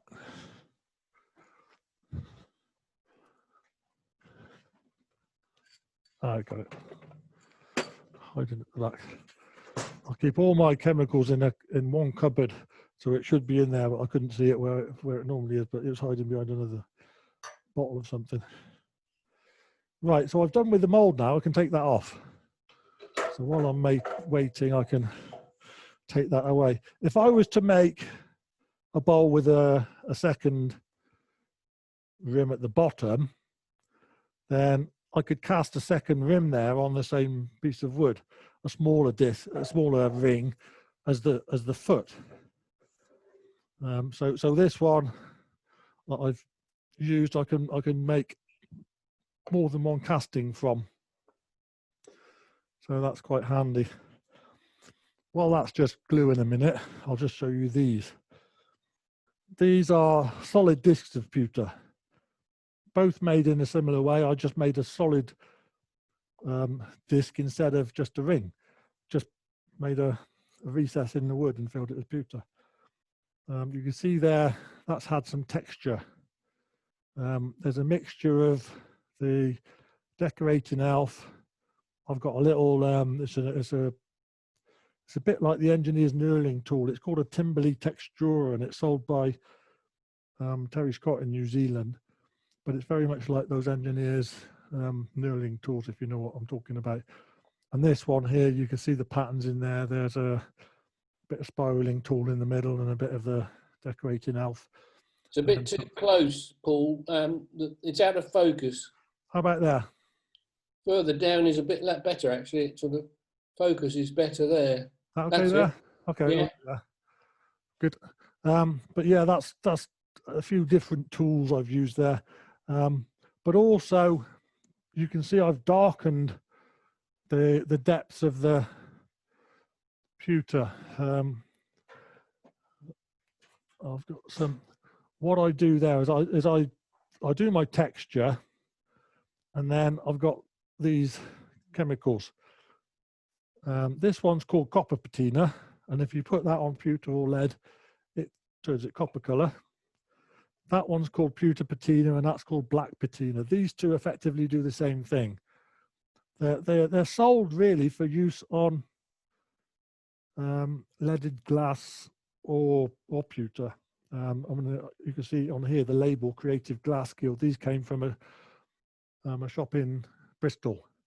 They sell lots of stained glass and the lead for making stained glass windows and all that sort of stuff. So they sell these as well. And this one came from Fred Aldous in Manchester. The price on there, £3.99. I've had these a few years, so there might be a £5 now, but one of those lasts a very long time. But you just paint it on the pewter, and it darkens it. These two just blacken it. One's called pewter patina, the other one's called black patina, but they sort of do the same thing. So what I do is do my texture, put the patina on it, and then I just go over it with a bit of wire wool, just spin that on the lathe and a bit of wire wool, and it takes the patina off the highlights, but it leaves it in the low light. So you just enhance the texture with that little bit of patina. If you cut the texture deep enough, you could even use wax fills on it and things like that. I don't really do that with pewter, but there's no reason why you couldn't. But these are, I mean, they were just practice pieces and demo pieces, but it's a way of making a nice little inlay for a box lid, or even either in the top or in the bottom of a bowl. So there's all sorts of things you can do with those. Depends where you want to set them in. But something else you can do with pewter. Right, my glue should be close enough now. I'll put that back on the lathe. It's attached, that's a good start. And it didn't stick to my glove either. Double bonus.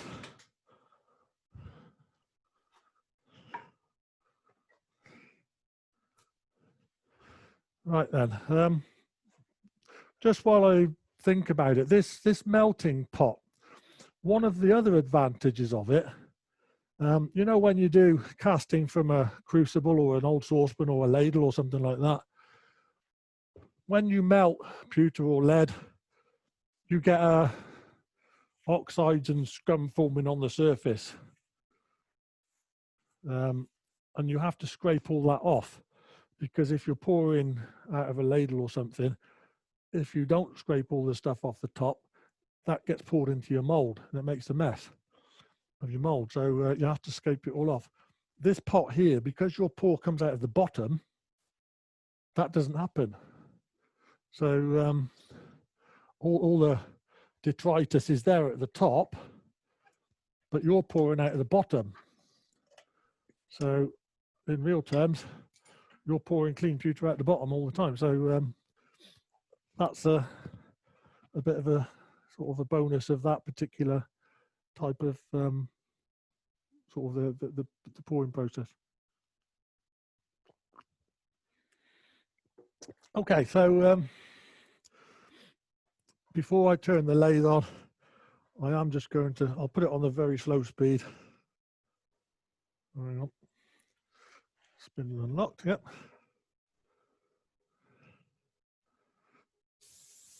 So I'm just going to give that a good blast of accelerator. So if there is any liquid glue there, it's hopefully going to cure it. So it when I bring this up to speed, it's not going to be spraying glue at me. That's one definitely to be avoided.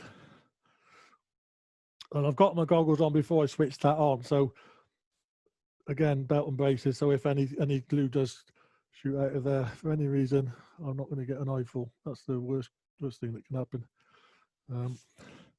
Okay, so that's hopefully going to cure the pewter. So now what I want to do, you can see here, I've got a pronounced step because the bowl's nicely curved, and I just got a lump of pewter whacked on the top with no particular refinements. So I'm going to bring my rest around here. And this is part of the reason I didn't bother finishing and shaping the bowl on the outside. Now I've got the pewter and the rim together, I'll turn the two together. So I've got a question for you, Paul. Yep, okay. How long does it take to melt the residual pewter within the pot when starting from cold? I turned that pot on at just after 7 o'clock. And by the time I was ready to do the pouring, which was, what, 7:45? Somewhere before 8, I think. So within an hour, definitely. I would say 20 to 30 minutes. It depends how much lead's in there, obviously, but it also depends what temperature you set that to. I didn't show you, but on the back of there's a little dial in it, sort of 0 to 10. For pewter, when it's at melting temperature, I set the dial to 2 and a bit. And that just holds it liquid. When I'm heating it from cold, I put it on 3. I don't put it any higher than that, because if I forget, I don't want to overcook it. Because if you overcook it, it does tend to crystallize and do strange things. So I don't overheat it. So on 3, on that scale, it's liquid within 20 to 30 minutes, I would say. And then I switch the dial down to 2.5.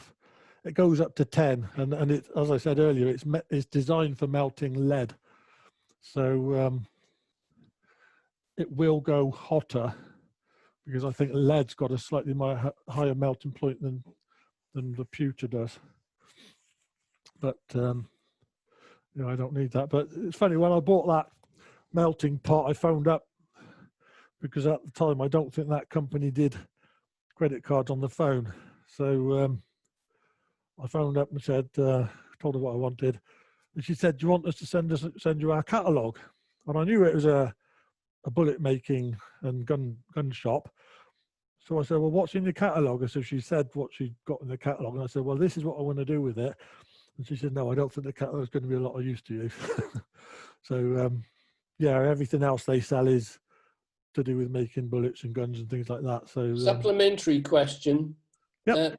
He says, I've got various pewter tankards and trophies. Yep. Any reason why these cannot be used?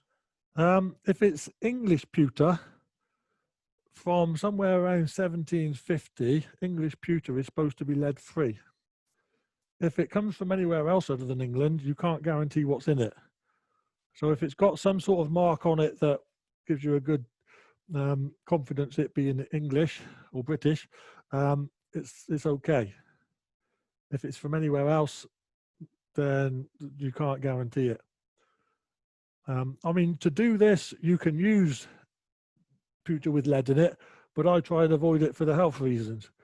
It will work, but I don't use it for health reasons. Lead's not nice stuff, is it? So I avoid it because there's a perfectly good alternative. But you can still buy pewter with lead in it. If you look on the Taranti website, they do several different alloys, and each of those alloys they use for different purposes. I think the ones with lead in, they use, you know, the little soldiers and things that you cast and paint. I think the people that make those often use the lead alloys because it makes better sort of detail on those little figures and fine castings. But for what I'm doing here, this particular alloy, which contains no lead, is absolutely fine. But yeah, lead free is the way to go, I think, for what I'm doing. Right. Best so not to sell stuff with lead in it either. Sorry? Best not to sell stuff with lead in it. Yeah, exactly. If you want to sell it, then I mean, these are all decorative. I'm not intending this to be a food bowl or anything, but yeah, you're right. It's best to avoid it for that reason too. Definitely. Okay, so I'm just going to reshape the edge of the bowl and take the pewter with it. So I'll blend the two together. So this is why I didn't bother sanding the outside of this bowl. And yeah, those cracks are visible on the outside of the bowl. So they could perhaps do with a little bit of filling, but I'll leave it at the moment. I can see that bowl is running out just a fraction. So We've again, got a good reason. We've got the not to camera on finish. your face at the moment, Paul. Sorry, I missed that. I've got the camera yeah. on your face. Yeah. Switch to one of these. Right. Let's have that one. That's better. Or should we have that one? There you go. Have both. Right. So I'm just going to recut the outside of the bowl.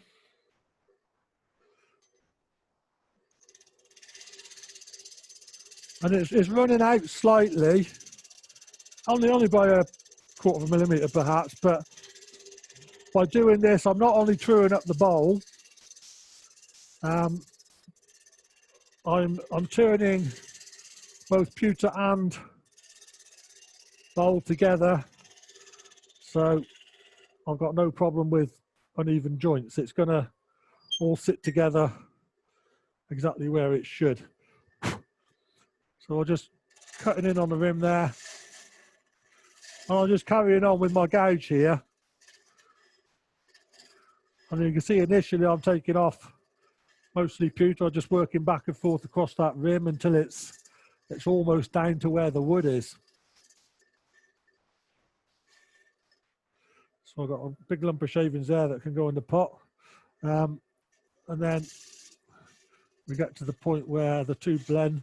But you see the shavings coming off here. It's with the right tool, you do get proper shavings off it like you do with wood. It's quite nice. And not unlike most of the other metals, they're not hard and sharp shavings. It's stuff that, I mean, some metals I've turned, if you actually in the way of the shavings, you get cut. So this isn't like that. Not long ago, I made a big cross. I was commissioned to make a cross. There's no turning in it whatsoever. It was just a cross. So I had to do a joint in the middle and mount this crucifix figure on it. But all I was supplied with was a crucifix figure and a request that it was from one of the local estates. And they said, can you make this from some yew on our estate?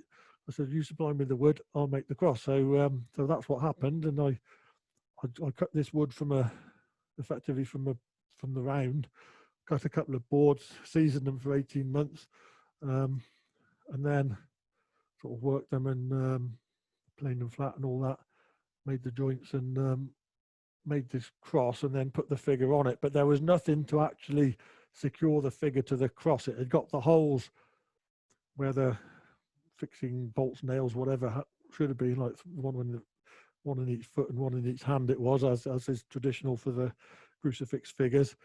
So I thought I'll make some what looked like blacksmith type nails.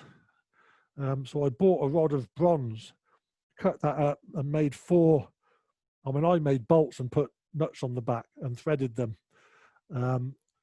But from the front, it looked like it was a beaten nail head. So it could be a blacksmith made thing. But once I turned the bronze, it was very, very sort of bright and shiny as fresh bronze would be. So I used these pewter patinas, and I found one of those, you put it on bronze and it immediately turns it almost black. So I put that on and just buffed it a bit. And it gave the bronze a nice aged look to it. So you can see my edge there. I think I'm pretty close to where I want to be. Not quite, I can still feel a little bit of a step there. So I've not quite flattened out all of the run out that was there before.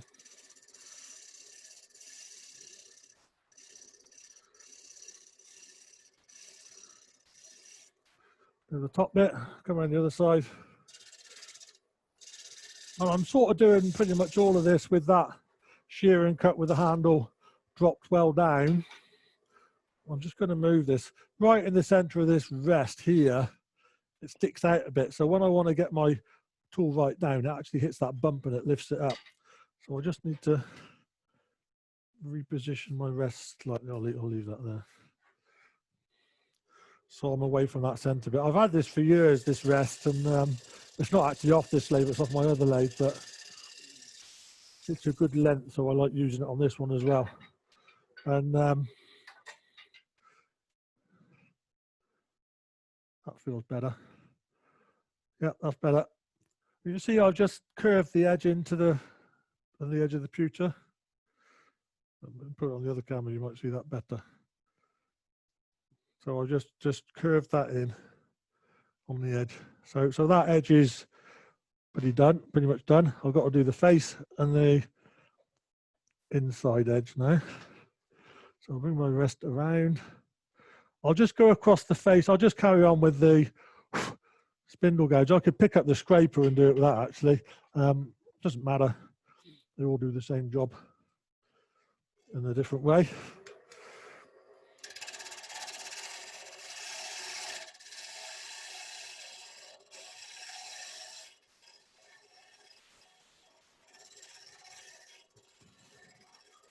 But occasionally, with these molds, you get flaws in the mold. And sometimes you can see a bit of an inclusion in the surface of the pewter. Let me switch to the other camera again. I don't know if you can pick up there, but there's some, they just look like little chips. But that's just because I haven't gone deep enough yet. I'm still in the rough surface that came out of the mold. But sometimes you get like flaws in the casting. It could be you've got a bit of a bubble in there, or it could be the pewter's actually started to dry before, started to solidify before it's joined at the other side of that pour.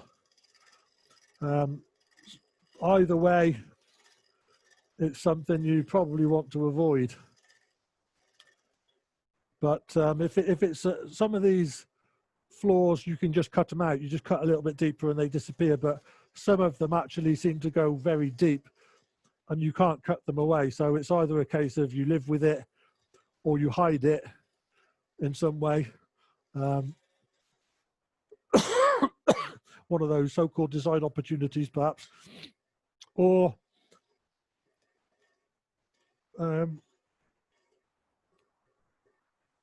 remove the rim and do it again. That's a possibility. You can either turn it away or prise it off. So that's looking pretty cleanly cut. There's a little bit just there on this edge. I can see one on the inside edge, but I've got to turn that away anyway, so I'm not worried about that. Right on the outside corner, I can see just a tiny little nick. So I need to turn just a little bit. Oops, there goes my scraper, leave that. Now the shape you make your rim is up to you. You can make it flat, you can just make it effectively a beaded rim. Here I'm just sort of taking a little bit more away on the corners there and I'm in the middle, so I'm just doming it slightly. Nothing more than that. So it's not quite flat. Just gives it a little bit of something extra, I suppose. So it's not dead flat, it's just slight curve to it. And all these bits of pewter on the floor, I could pick up some of that and throw it in with the rest and throw that in the pot. But that little nick that was on the outside edge is as good as gone now. So that's the outside, but just there, I don't know if you can see it on the camera, but I can see a little inclusion. It's just a little void, like a little bubble. So I'm just going to turn a little bit more off to see if I can lose it. I might need to turn a millimetre or so away, but I think I've got plenty of thickness here, so I think I've got enough thickness to be able to do that. I know my slot in the middle is 2.5 millimetres, so as long as still there, just there. So as long as I leave my rim at least 3 millimetres thick, I'm safe. Question for you. Yep. What is the maximum diameter you could go to on a bowl? There probably isn't one, but the bigger the rim, the faster you've got to pour. With my little pouring pot, I don't think I could do an 18-inch bowl, for example. I could probably do a 12-inch bowl if I was quick. But what I do, I think with a bigger bowl, I might set it up so I can actually rotate the rim. I mean, I could use like one of these Lazy Susie type things or something like that. Set the rim up, actually rotate it under the pour, so I'm getting the pewter around the rim faster, and not losing so much heat on the extreme ends by doing that, because you can sort of half fill it and then go round again, if you see what I mean, by doing that. And that way perhaps keep the heat in it better. So that little inclusion's gone, I think. Oh, it's just there, just visible. So one more cut. It's coming up to 9:25, Paul. Okay, no.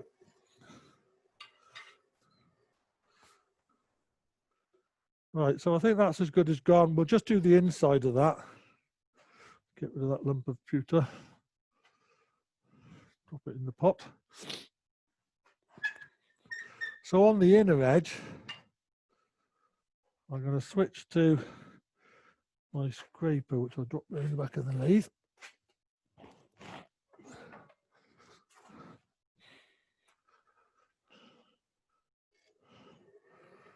But before I go in there with a scraper, I'm just going to take my bowl gouge and take a little bit of wood out from here.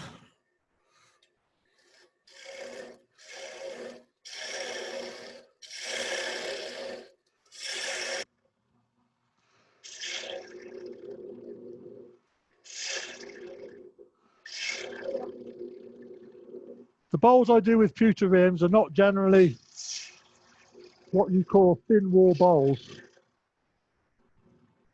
They're all a little bit chunkier.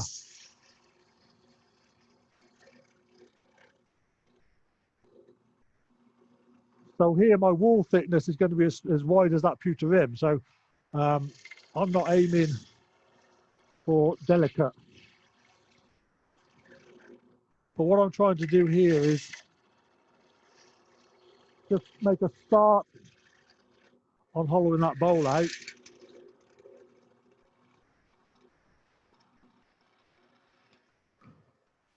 Just bring my lamp forward. There you go, got another lamp behind it there. Just make a start on the hollowing, so I can bring my scraper in on the inner edge here and cut the pewter into the wood. So I'm just going from the pewter into the wood.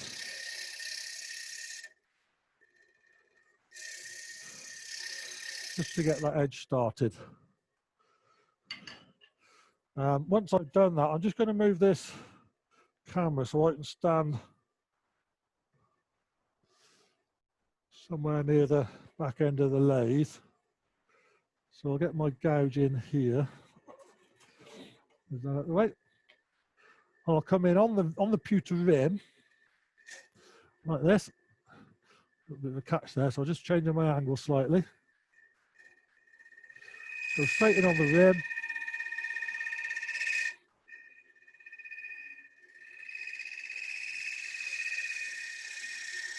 And cut into the wood.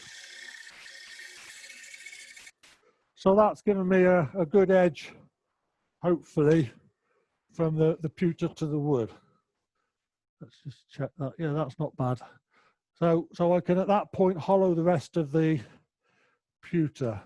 We're running short on time here, so I won't do the rest of the inside of the bowl. But what I'll show you is the sort of the finishing process here. Just get rid of that.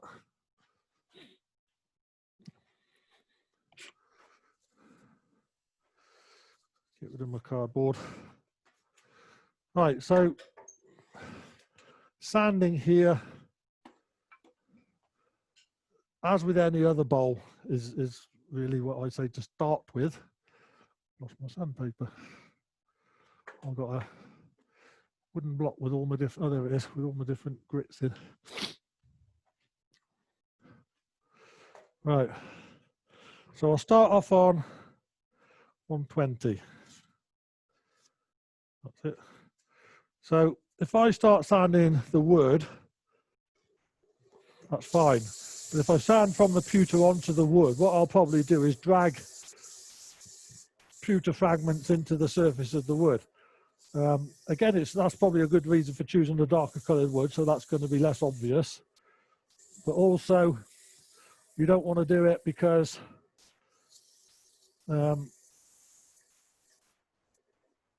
really you don't want the pewter to contaminate the surface of the wood if you can avoid it. So I'll just sand it in, that top part. I'm just going to sand a little bit of the bowl. It's not perfect. I need a little bit more sanding really. So we'll just go through the process. I'll sand the top edging in there. Again, 120 grit. You see here, it's picking up pewter fragments in the abrasives. You see that, the shiny bits? Yeah. You can rub it out and get rid of most of it, but probably not all of it. So just be careful you don't use that on the wood, the bits that you've got clogged with pewter. So keep moving to fresh bits of the abrasive so you avoid that. So that's sanding that at 120. Then down through the grits, I'll go to 180. Do the same again. And I'll sort of speed through this.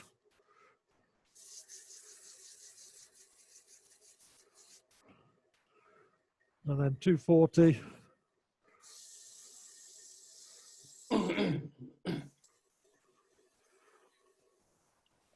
I would spend a little bit more time on doing this, but I just want to show you the process. So it's not going to be a perfect finish, but you'll see the important bits.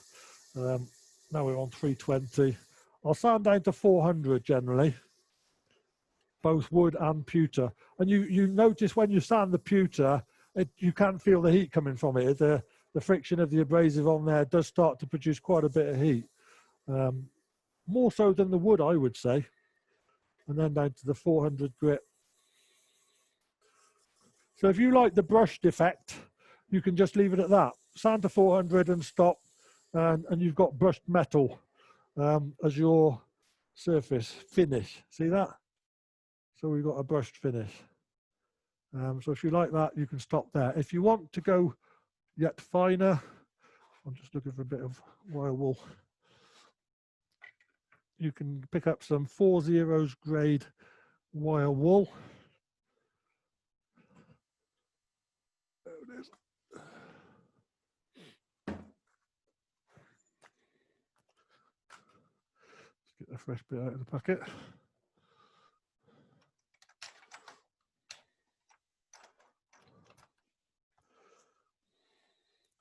And this makes a huge difference.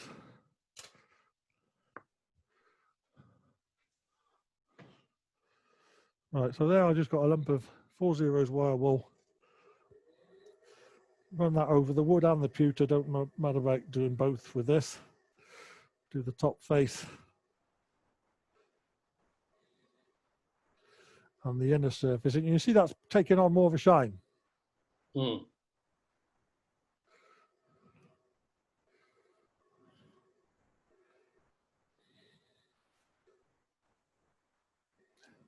So I've enhanced the shine there. Another thing at this point is a little bit of sanding sealer just to seal the wood. I'll slow the lathe down. I'm just trying to seal the wood, not the pewter. So I'm spraying it on the wood, but I'm conscious that I am going to overspray the pewter by doing it, but that doesn't matter. Don't need to worry about that. Give that a minute to dry. This is the cellulose, so it dries pretty quick. That's dry already. Just do that again to take any sanding sealer off the pewter. And that will also, at the same time, you're cutting back the sanding sealer on the wood there. So you see I'm getting pretty good shine there now. You see the reflection of my fingers in there? Yeah, yeah. Oh yeah, getting a good shine there now. So that's not bad. If you want better still, then we can switch to a metal polish. I've got one here. It's a bit gooey on the outside because it's got a split in it, but it's Auto Sol. And it says it's for aluminium, stainless steel, brass, copper, etc. So it's a metal polish. And the reason for that bit of paper wrap around it is because the glue comes out of the middle of the tube sometimes. So it's got it's an old tube and it's got a split in it, but I'll just load to throw it away. So just put a little bit of that on your cloth. I'll just squidge that in, and then we run the lathe, and I'll try to keep this off the wood. So I'll put it on the pewter, and you see it instantly goes black. That's why I don't want to get it on the wood. A little bit on the pewter, buff that, a little bit on the inside, buff that away. But again, that's why I put sanding sealer on first. I want to minimize the chance of this stuff getting on the wood. And hopefully if there is a little bit of spill over, the sanding sealer will stop it actually getting into the wood, and we can just wipe it off the surface. So you see there, we've got a pretty good shine. I'm going to take that out of the chuck now. See that rim? Yeah. So we've got a good shine there now. So that I would just put a little bit of microcrystalline wax or something like that on it, just to protect it. And that's the rim finished. The rest of the bowl obviously needs sanding and waxing or something like that. But that's the basic sort of process. So switch back to that one. That's terrific, Paul. So got any questions? And you can unmute everybody now if you like, if anyone wants to ask questions. Oh, let me just find the button. Right, anyone can unmute themselves now if they want to ask any questions. And I'll go back and stand over here. But you can see there the sort of the contrast between the pewter and the bowl. I mean, outside it's a fairly simple shape with the pewter rim, and inside it's going to be a fairly chunky looking bowl. I'm not aiming for thin wall with this, and I might even make a pewter foot for it. That's another one for me to work on and finish. But you can also texture that. I mean, as I showed you those little rings for the discs to put in a bowl, you can texture it with any of those little rotary texturing tools, the Henry Taylor Decorating Elf, the little spiraling tools, and these little knurling type tools as well, all work with pewter. And sometimes I just texture the rim, and I may even use some of that patinating fluid to bring out the texture as well. So there's a lot of scope for this as to what you can do with it, and lots of different directions to take it. Some people just use pewter. You know, you get a bowl with a crack in it, so you fill it with brass powder or something like that. There are pewters that are suitable for doing that with. It's a slightly different alloy, I believe, but that's also possible. Not one I really do a lot with, but I know others that do. So yeah, you can even do that with pewter. So sky's the limit, really. So it's got a lot of scope, and it's not that expensive to get set up. I mean, for me, the expensive bit was buying the pot. But as I said, that was 60 odd quid when I bought it, and I've had it for probably 10 years now. It's still going strong. Do you find the hand thread chasing easy with it? Yeah, it's very much like trying to thread chase wood. It's a similar sort of hardness. So you'll get the same good and bad points that you do if you were trying to chase a piece of wood. But yeah, it works. Seems to work pretty good. But yeah, I mean, you've got to be a little bit careful. If I show you this box here, the half-made one, this is the Brazilian tulip wood one.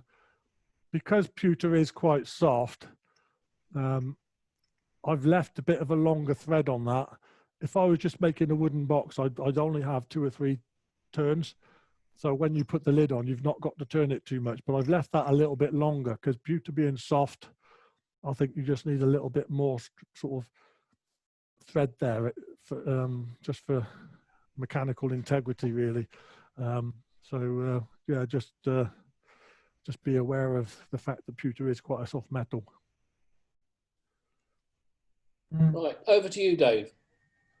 Well, I think I've been enthralled by this. I haven't moved for 2 hours or more. And I think that looking around, other people are the same. I've seen bits of pewter cast before as part of a small as part of a bigger demonstration, just in the lids of things, but I've never actually seen a rim done like that. And I'm very impressed with it. I don't know that I'm going to go out and buy a pot, Yeah. but I do have some pewter that was given to me. Yeah. Yeah, I mean, you can do it with an old saucepan or a ladle. I mean, when I was a kid, in my teens, I used to make fishing weights with lead, and I used to get an old ladle or it was either a ladle or a saucepan, I forget now. But I used to just melt that over the kitchen stove. Yeah, I've done exactly the same. You've got to be careful, obviously, because then you've got to move it and move with it to cast it. So the risks are slightly higher. So you've got to make sure you've got a clean path from where you're melting it to where you're pouring it, if you see what I mean. So you're not going to trip over something on the way. But yeah, application of common sense, and yeah, it's doable for less money. I mean, I think the pewter's probably the expensive bit, really. As I said, it's 25 quid a kilo, but when I buy it from the pewter sheet company, as I said, they always just give you a bullion price and you pay for it, and then they send it. And rather than buying a couple of kilos and paying 6 quid for postage, I usually buy it 10 kilos at a time. I mean, part of the reason behind that, because normally when I do this demo, I'm at the club. So I think if I buy a load of pewter and someone at the club wants it, I'll just sell them a kilo for what it cost me. I just work out the total cost of 10 kilos, including postage, and split it by 10. And if they want a bar, they're paying £1 extra for the postage, perhaps. And I'll do it that way, and it helps me in terms of saving me on postage too.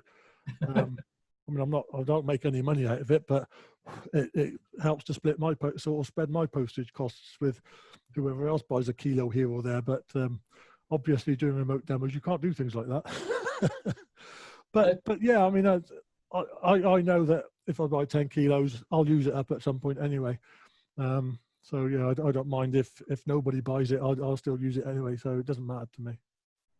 But if as a club you want to buy some, it would probably make sense to get together and order it together and then split the postage cost. Because if you buy 10 kilos, you might pay 10, 12 quid. But if you buy 2 kilos, you're still going to be paying 6 or 7 quid for that amount. So saves you a bit of money if you buy a larger quantity and get it posted.